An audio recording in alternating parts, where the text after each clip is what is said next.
All right, this week's U.S. Open at Oakmont is potentially the hardest test of golf that we've ever seen, and that's evidenced by guys like Rory McIlroy having a practice round the other day that was just brutal. On top of that, we saw Bryson DeChambeau on his own YouTube channel play the course and talk about his ball being absolutely cooked while in the rough. We also had the firsthand experience of playing Oakmont just about 2 weeks ago, and that's even before the rough grew an additional 2 inches. And I can tell you from firsthand experience, it was the toughest golf course I have ever played, and it is going to be a true test for these players. On top of that, we were even hearing from the USGA as they work to set up an already difficult golf course that they are really hell-bent on making sure that the winning score comes in over par. So what we're going to talk about here, we're going to break down what are some of the keys to success. If you guys are looking, putting together a fantasy roster, if you're looking to gamble a little bit on this week's U.S. Open, what you should be looking for. We're diving deep into the stats, who some of the favorites are, who some of those long shot sleepers are that we think could really make some waves this week. Exactly. We're going to dive into the most important stats, and we're going to talk about the keys to winning based on who's won here before, and really diving into even some of the details of like weather and how that can really change things, because we've got a dicey forecast for this week. So a lot to cover. But before we do, of course, we want to thank this week's sponsor, Titleist. And guys, the new Titleist Pro V1 and Pro V1X are here, and they are the #1 ball at this week's U.S. Open. So if you're wondering what's new, Titleist R&D asked players what they wanted in the new Pro V1 and Pro V1X, and they said more spin on scoring shots into the green. Well, the good news is both models give players increased spin and also provide more speed off the tee and more control with the irons. Personally, I've been playing the Pro V1 for almost my entire golfing career, and I just love what they've done with the new 25 model. I love the soft feel. I love the consistent performance. And speaking of the U.S. Open this week, that's what those guys are going to need, is consistent performance, because every single shot is going to matter at this. I mean, it matters all the time, but at Oakmont, there is zero forgiveness, and that is why it is the #1 ball. All right, so let's talk about some of these headline grabbers that we saw this week, where everyone's just looking for some indication of how Oakmont is going to play, and the way we're seeing that is through some of these practice rounds. So first and foremost, we had Rory McIlroy went out there and played a practice round with Adam Scott. Adam Scott was lamenting that he had hit every single fairway on the front nine, which in and of itself is its own test, because as you guys will see as this unfolds, the fairways are not wide at Oakmont. Right. And even doing so, he still shot 3 over. So there was definitely some frustration in his practice round going through it. I have like an evil laugh because of how poorly, I played there. Yeah. To hear that. But that's crazy to hear, because it's not only about the narrowness of the fairway. There is incredible bunkering at Oakmont, and it may be right there in the middle of it. And some of the walls on those bunkers, they were just so massive. So for him to hit every fairway, it's still going to be a test. To get the ball down and far. And we're going to dive into it in a second. We're going to talk about Bryson's round that he showed the whole thing on YouTube. He made it through, I think, 14 holes without even hitting one of those bunkers. The first time he made it in a bunker was pretty deep into his round. I noticed that. And yet he still very much struggled. And we're going to see some great risk-reward holes as well. We can talk about length, but there's a couple of shorter par 4s, specifically thinking of Big Mouth bunker, which is going to lure guys. In Bryson's round, he did hit that green and set himself with an eagle putt. However, it is a huge gamble, and I think it's going to really matter where guys are in their round, or whether they do that or not. But speaking back to Rory, Eamon Lynch reported on this, and he had said that, a direct quote from me, he said, Rory McIlroy explained to me how he made triple bogey on number 2 today. He hit 3 good shots on a par 4 and still made a 7. He finished with a couple of birdies that took the sting out of it. So, this just shows you, like, when players are saying it's not that they're out of form. He's saying, I hit good shots and still, made triple bogey. And in this, make no mistake, in this U.S. Open, a triple bogey can be enough to take you right out of competition. And when we talk about how Dustin Johnson won here in a second, you can see a huge part of that was real big number avoidance. So, it's going to be hard to recover from a number like that. And I got to think that that's got to be on Rory's mind. It's got to be. And for his practice round, I mean, I wish I was there to witness the whole round, but it sounds like he just kind of struggled a little bit out of the gate. Maybe he was finding his footing, and then to birdie a couple coming in. Maybe he did figure it out there. Maybe these guys, that's what they're all going to do during practice rounds. Yeah. Like figure it out finally after the third or fourth hole. But regardless, if you figure it out, even that Bryson video, that par 3, like the 8th hole. Yes. 300 yards. The 8th hole, and it's something that we got the opportunity to walk it with the caddy. He brought us back there to show where they're going to play it from. What he had indicated to us was that they're going to play it, and I assume he has this knowledge from being there, and we'll see if it really plays out this way. But he said they're going to play that back tee box for 2 of the rounds, and then they're going to play it up for 2 of the rounds. Right. I don't know which ones yet, but when they play that back tee box, it is, and it has played before in previous playings here, as the longest par 3 in U.S. Open history. It played at 301, and it's not just the length. You look at it where we were playing it, the pin is heavily protected. There's a lot of bunkering around that green, and I kind of said this in my own experience playing it. There was a lot of times I would rather be in the bunkers. I was going to say, the sand is your friend at Oakmont. To some extent. Yeah. In the sand, you have the possibility of getting a decent lie, right? It really depends on how your ball is going to come in. There's a lot of, as you mentioned earlier, high lips where you can get stuck in a side wall. However, what I quickly found in my own experience was that if you went in the rough, you had a 0% chance of a good lie. It's just too thick. It's too fluffy. You're going to get, where you're not going to be able to put spin on the ball. You're going to get deep in that rough.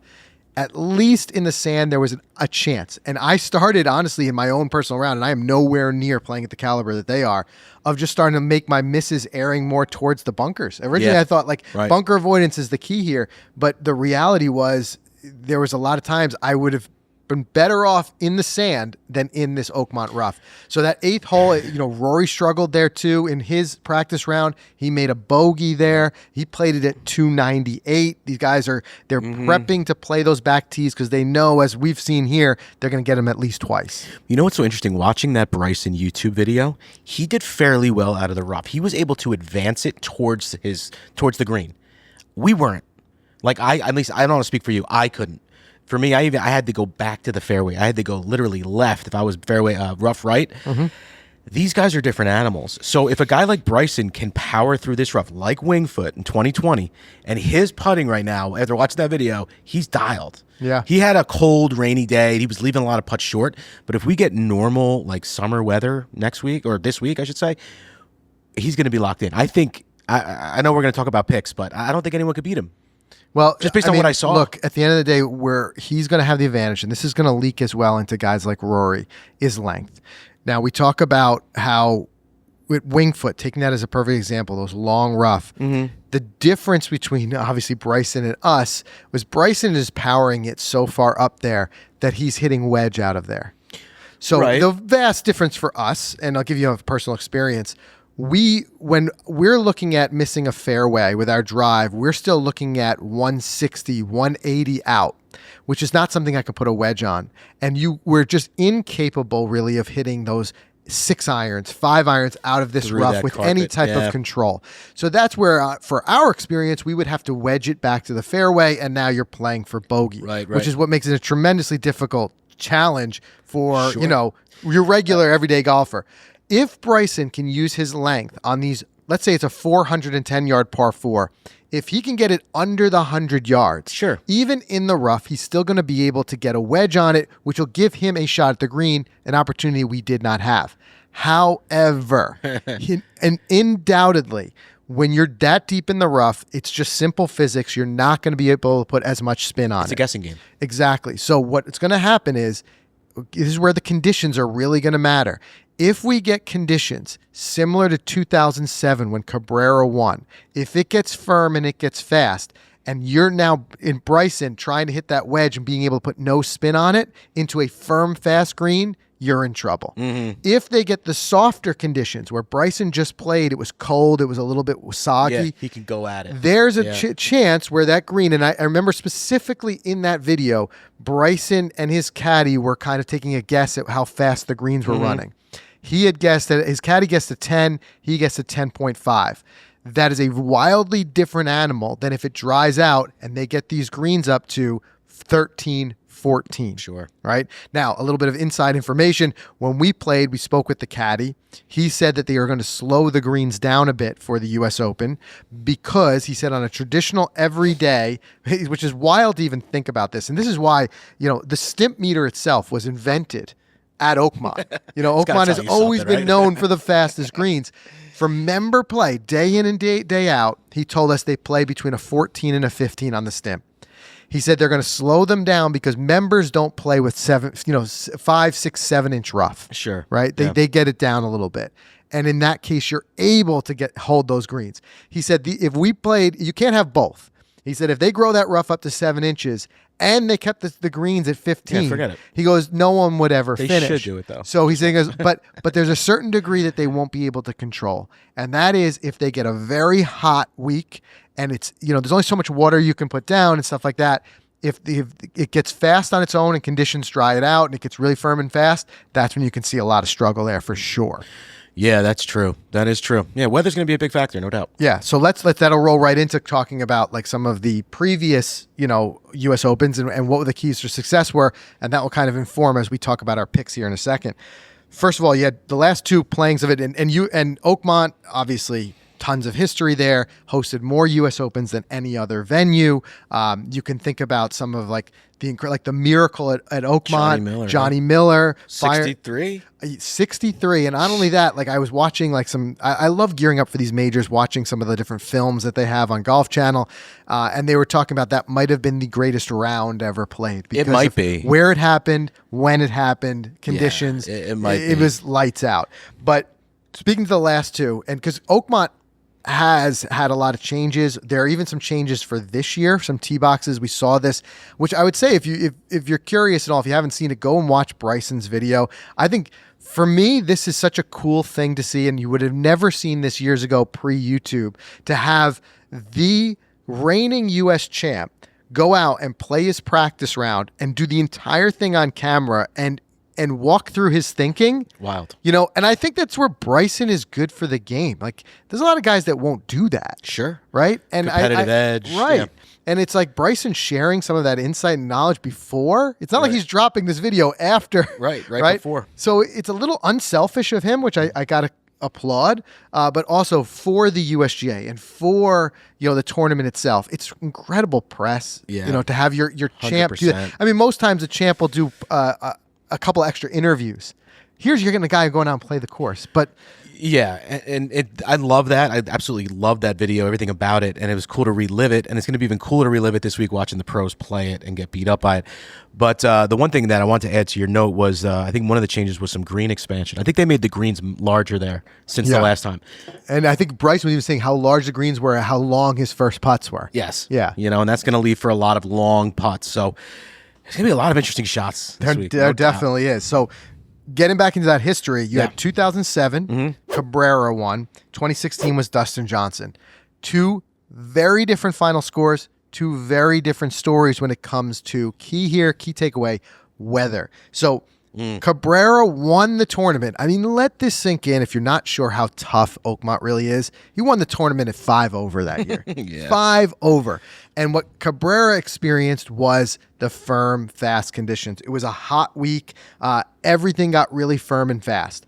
Flip the script.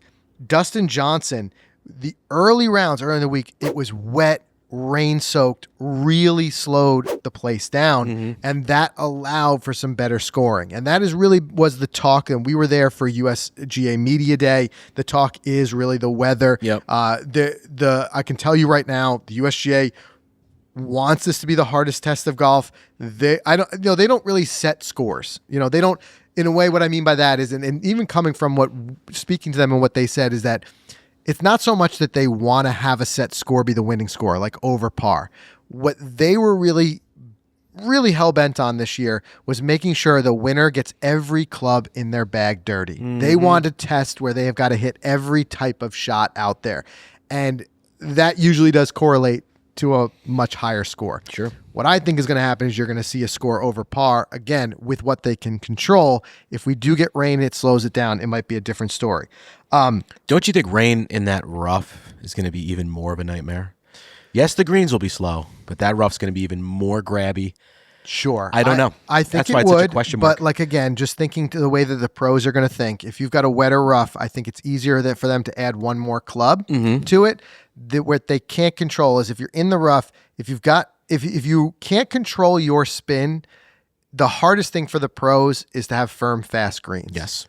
And it's not even like in Oakmont, there's a lot of spots where they can run it up. There was a lot of false fronts, a lot of elevated greens, which was going to roll back. So I think for them, wet conditions would still bode well in their favor of shooting lower scores, whereas firm, fast is going to go the other way.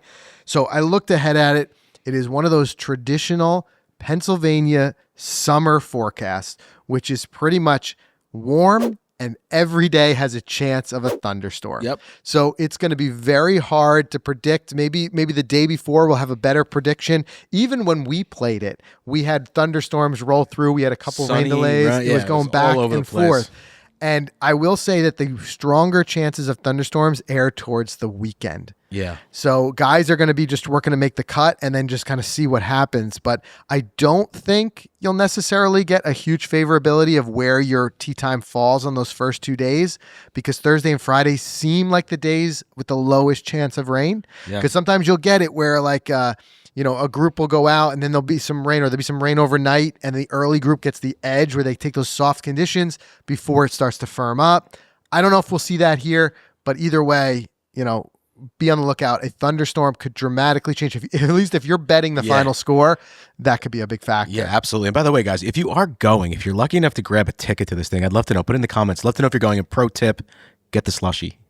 You'll thank us later. If they serve them, I don't know. They gotta serve them. To patrons. Patrons? Come on, it's a staple there.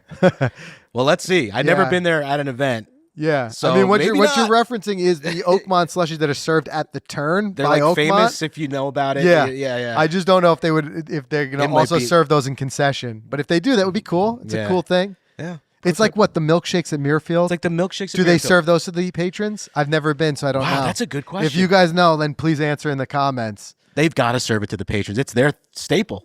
Yeah, we'll see. You guys let us know. It's a great question. So, real quick, keys to victory there. Yeah. You had Cabrera, ranked in the top 10 in greens and regulation, putts per round, putts per green and regulation, and he was first in putts per green and regulation with 1.5. So if that doesn't tell you something, you're going to be looking for, if you're looking for who's going to win this week, you're going to be looking for guys who have the hot flat stick. There's no denying it. Even seeing it, like you saw in that Bryson video, I keep referencing because it's the only one we've actually seen someone play it this year as far as the tour pros go. And you even saw it with Bryson. It really was coming down to putts. He was able to use his length to get to a lot of these greens, but the big greens, and no doubt about it, making sure that you're getting good reads. There's a lot of subtle breaks out there, and they're big greens. They're tough greens. They're known for that. And the speeds right now are a little bit up in the air of what they're going to be. They are up in the air. So does that mean that, because you've got three big major picks in this event, right? The big three. Scotty, Rory, Bryson. Yep. Of the three, Scotty's the worst putter on paper. Yeah.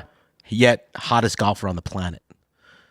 Yeah. It's tough to bet against him, but then again, what you're saying is, I don't know if his flat stick will come to Oakmont. That's exactly right. Yeah. So let's get into the top three guys. Okay. We're going to go into each one, but first I just want to finish that thought. Yes. As far as those keys to victory go, on the other side of it, in that wetter conditions that we saw with Dustin Johnson, really it came down to damage control. DJ was able to post the better score in the softer conditions, and then it was just holding on to it. What he was able to do so well is, again, real big bogey avoidance. Pars are going to feel like birdies out there. Making pars are going to feel great. Bogeys are what need to be avoided. And in that entire tournament, when Dustin won, he only gave up one double bogey. And that goes back to what I said before, the crucialness of, like, we see like Rory in a practice round making a triple. That can take you out of contention really fast. And the other thing to remember, as you saw with Bryson, there are two par fives. Bogeying one of those par fives, as Bryson said, would be like Deadly. losing a stroke and a half on the field. You have to find ways to par those par fives, or you're going to be in trouble. So Mm-hmm. it is not a lot of scoring opportunities. The par threes are not going to be birdie par threes, playing it, No. 216 one of them, 300 Bryson the other. birdied one. It just seemed like it was a tough feat, but he did it. Exactly. So you're going to see like the guys with length. So now let's talk about those top three guys, right? Okay. And then I want to get into in a second, I want to get into some of the guys that are less obvious, a little bit more sleepers that could stand a chance to make some big waves. We all love a Cinderella story. I threw a couple of pennies on some. Yeah. And I got to call this out before I move on. Talk about Cinderella stories. We got to give a special shout out to our guy, James Nicholas, who made it in, qualified for the U.S. Open, a lifelong passion and pursuit for him. We've had him here on the podcast, and he's an incredible guy. If there's anybody who deserves it, it's him. What a feel-good story. I absolutely love that about the U.S. Open, that it's open for people to qualify in. Love it. And Cinderella story, no matter where he finishes, him making it to the Open was a huge step in his continually progressing, excellent career. So, James, we get good tip luck, our James. cap Man, to you. Yeah. Definition of hard work, just persistent, never quit. Back on the Corn Ferry Tour now, and making his way, and just made the Oakmont U.S. Open. So Yeah, just incredible. can't wait to see him perform. Incredible. So, all right. So, jumping into these top guys. So, first of all, let's talk about Rory McIlroy. Okay. Obviously, there's going to be some question marks after that practice round, but people are also going to say, hey, it was a practice round. You do that for a reason. You learn from it.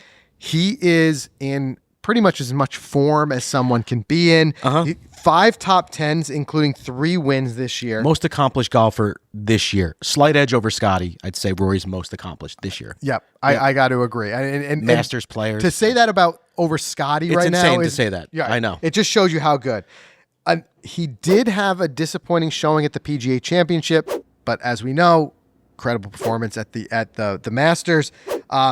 Another big question mark. He did miss the cut at Oakmont in 2016, which does make you wonder a little bit if the course, it doesn't suit his game quite well. Like you pair that missed cut in 2016, which I know was a long time ago, with this questionable practice round. It makes me, if anything, a little hesitant for him as a pick. Mm-hmm. But his putting is really come along. That was always the question mark for me with him, hot and cold. He is now 6th in strokes gained putting on the PGA Tour versus, as you mentioned earlier, Scotty down at 27th. Yeah. And you see Rory treading in the right direction with putting and Scotty trending backwards.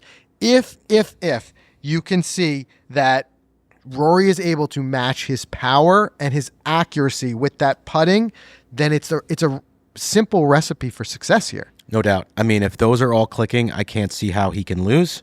He's one of those players where if all parts are firing, can't beat him. Yeah. And if, as for us as fans, I think the dream scenario is to get Scotty, Rory, and Bryson all in top form in this thing. Mm-hmm. I want all 3 of them, really, I want it to be like that not one guy, beats himself out there. Yeah. And You know what I'm saying? And what's cool is you have the different personalities and kind of different schedulings of guys. You've got Scotty, who skips this week, but he had a long streak coming in. I think he played like 3 or 4 weeks in a row, and he had a bunch of wins during that streak.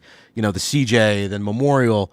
But you had Rory skipping the Memorial so that he could play, last week at the RBC for this week. So I don't know, like each guy's got its own thing. You want to take a week off, you want to come in fresh, you want to come in having played and being hot.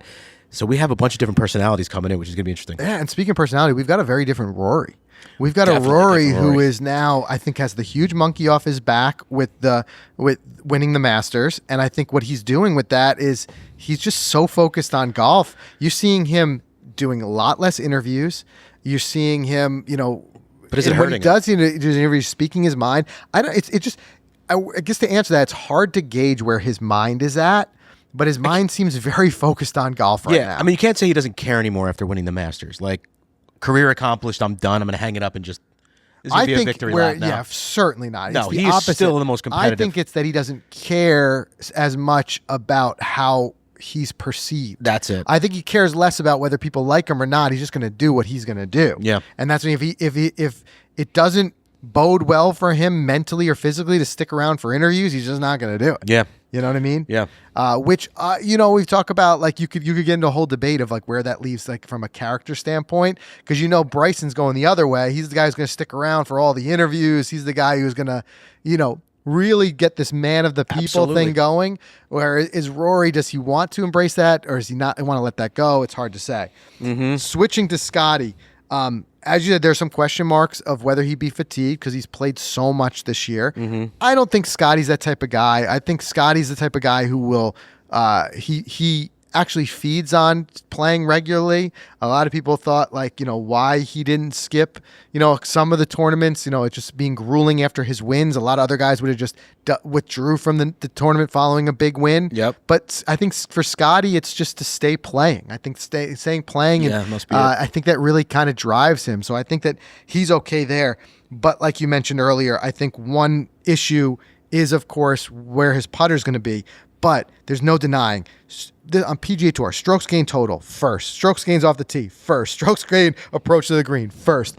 And Scotty he proved that with his recent win that, as long as he's hanging around anywhere in the field, look out. He footsteps, he's coming. Listen to the last 7 starts: first, fourth, first, eighth, fourth, second. Yeah. No starts outside the top 10. Yeah. Did not finish outside the top 10. So I think a lot of guys are coming into this knowing to win the U.S. Open, I've got to beat Scotty. Yep. They're standing there on the range. They're looking there, and they know exactly who the man they got to beat is. And I think, again, for us as fans, that just turns into such a great storyline. It definitely does. But there's no denying you can't rule him out. I think the only question mark left remaining on Scotty is that flat stick. Like I said, he ranks 27th in strokes gained putting on tour, and that's him slipping about 4 spots in recent weeks.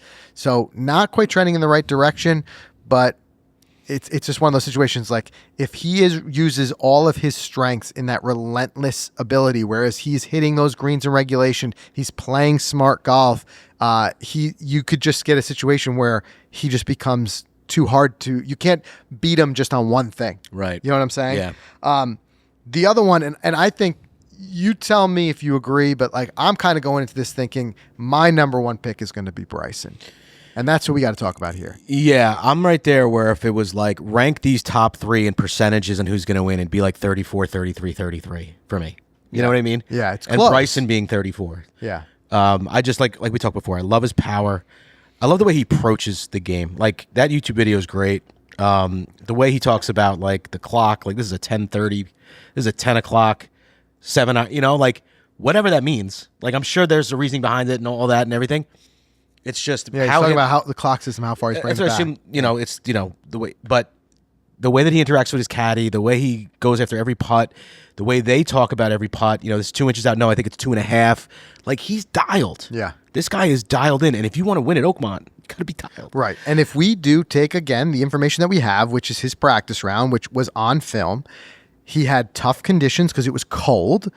He talked about he had his launch monitor with him. He talked about he wasn't getting the ball speed that he wanted because of the weather conditions, which we're not going to get. One thing we can rule out is cold weather. Yeah. It might get a little thunderstorm, but it's not going to be cold. And he made a few birdies and fired an even par. And there was a couple things I'm sure he learned from a couple of those putts that he missed, but even par could be a winning score. It definitely could. So for him to go out there and fire that on a practice round where he's also shooting a YouTube video, which we all know from doing it takes you a little bit out of your game a little bit. So I think that is a strong showing. On top of that, he just seems to have another gear for majors. That's it. That's just the reality. He's always in the hunt. Last 6 majors, T2 at the PGA, T5 at the Masters. He did in 2014. You got a cut here, but he's got first, Missed the second. Open. Doesn't play well at the Open. Right. So he just he does well. He's the reigning champ. He wants to defend that title.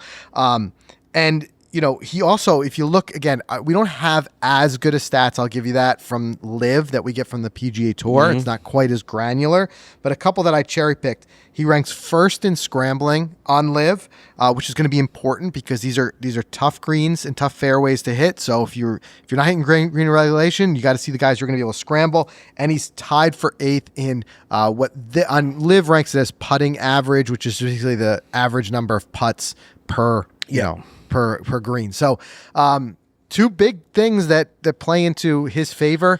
And I think the biggest thing for me is the direct comparison to how he won at Wingfoot And again, if he can shorten up this very long course, I think trying to get to these greens from deep rough in faster conditions is a whole different animal with a 60-degree wedge in your hand than it is with a 8-iron. 8-iron, yeah. Right? And I think that was what made a difference for him at Winged Foot, and can happen here as well. He did reference Winged Foot in that video. Yeah, he did. So let's do a quick break there, and then I want to come back. I want to talk about what no one's talking about, which is some of these dark horses, these long shots. You know, we can talk about these favorites all day, and they're what's going to make this really exciting. But there's a couple guys out there who can make some big waves. Let's do a break, let's do a word from our sponsor, and come back to it. All right, guys, the FootJoy Premiers are easily one of my favorite golf shoes on the market. I mean, not only are they clean and classy, but these shoes come with premium leather, and the details give them an iconic look for players looking for style and comfort. You're going to see a lot of these this week for sure.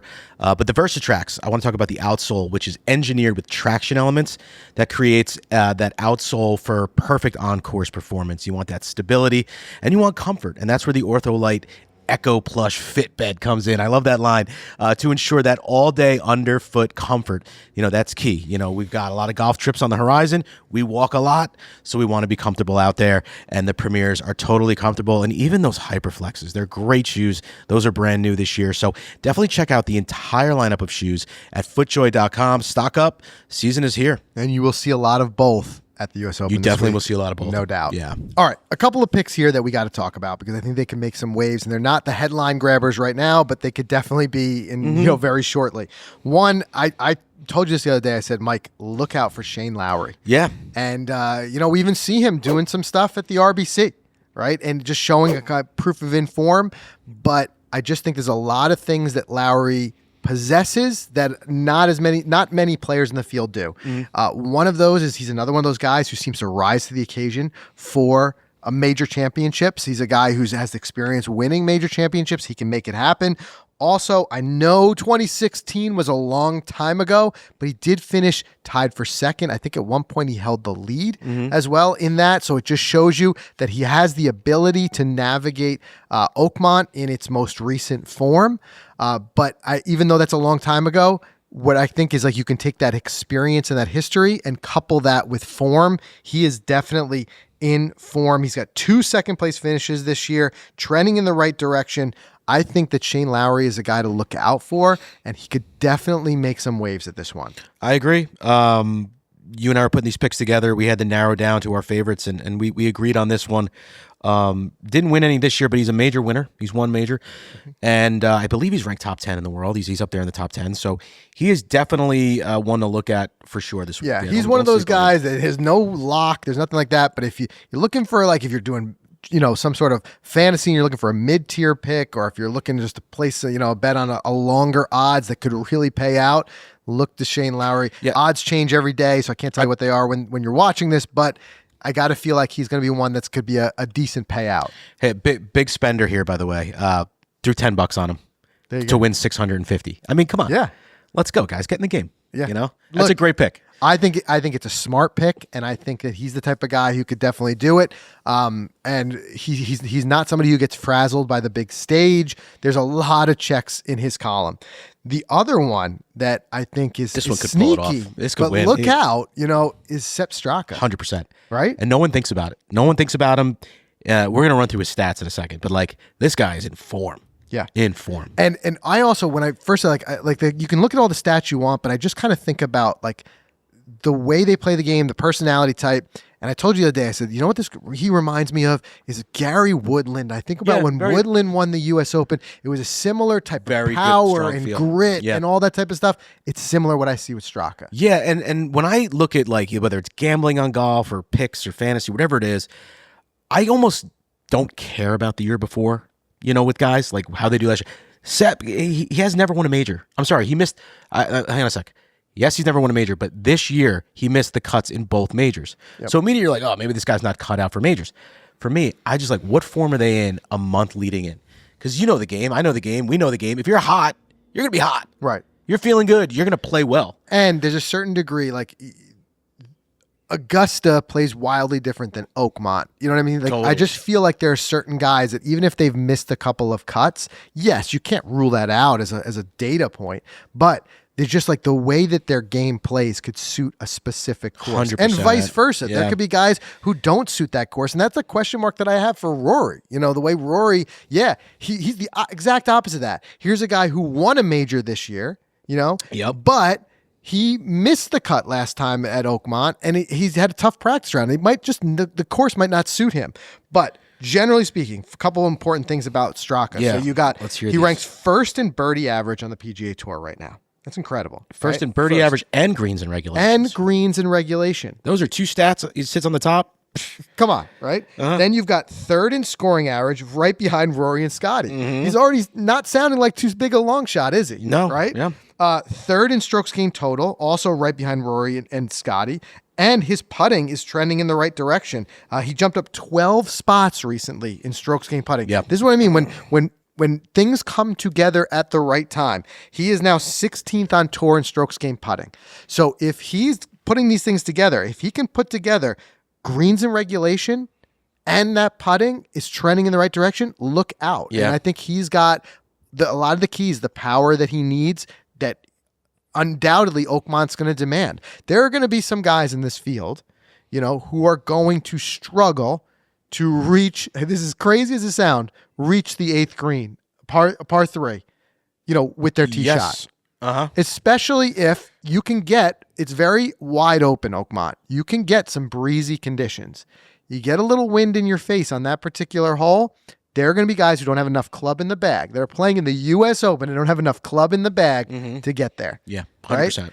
You got to look to guys who have some of that power that's not necessarily going to be a factor. Yeah. So just a lot of things to think about, but I think if you want to get your dark horse, your long shot kind of pick, Straka is where I'm rounding out my line. I love that pick. Got some pennies on him. He's got a nice payout, and I guarantee his odds are going to change as we get closer and closer as these storylines keep coming out.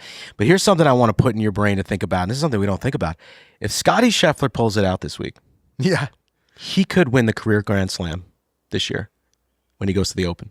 Yeah. Could be a double career Grand Slam in one season. Talk about a headline for professional golf. Yep. And for Scotty to do it at such a young age, he's got 16 events he won. He's like trending. I saw a stat the other day. He's trending to get where Tiger got in like his first 200 and whatever. I know. I saw that stat. That's crazy what he's doing. For him, it's going to boil down to like the longevity of staying hot. I think the thing that Tiger did that no one else could do is stay hot forever. Yeah. You know what I'm saying? Like, Forever. what was it, 800 weeks at not world number one? It's ridiculous. But Scotty 11 years, already, yeah. like, he has not been a flash in the pan. We're talking about quite a while that he's been keeping up this pace. Yes. So there's no denying. And there's so much golf left this season. Yeah. Like he could be at 20 wins by the end of this year. Could. Career. Yeah. I mean, I think what's the other storyline we're looking at? It's Phil, right? Phil's for the career. Phil might be his last chance. His last shot at the career. Yeah, He's that's a another one who long can get- shot, but you never know. Yeah. If Phil hung around recently, what was it? What other major was it? Masters. Yeah. A couple years ago, he was right in the hunt. He hung around. I think that's really It wasn't long ago he won the stretching PGA. it as a long Yeah. shot, but who knows? I mean, Who knows? Like I said, with so much history there, with so many U.S. Opens being played there, with so many guys who want to win, a lot of guys talk about the kind of the bragging rights or the pride of where you won your U.S. Open. A lot of guys, they want to win it at Oakmont, Yeah. which I think will undoubtedly result in a lot of storylines this week. And it's going to be one of the most exciting weeks of golf, I think, of the entire year. Yeah. Of the entire year. And that's talking about that in a Ryder Cup year. Yeah. So just look out this week. Like I said, we've had the firsthand experience of getting our, really beat up really good at Oakmont. It was a beating I happily take over and over again because it's just such a special place to be. But it was nice to get an experience for us firsthand of just how difficult it is. And look, at the end of the day, this is the U.S. Open. They want it to be the hardest possible test of golf, and that is what you are guaranteed to see this week, no matter who wins. So this is who we think you guys got to keep a look at. If we miss anybody, if there's any picks that you want to call out, make sure you drop them in the comments below. Subscribe where you get your podcasts, and we will see you guys in the next one.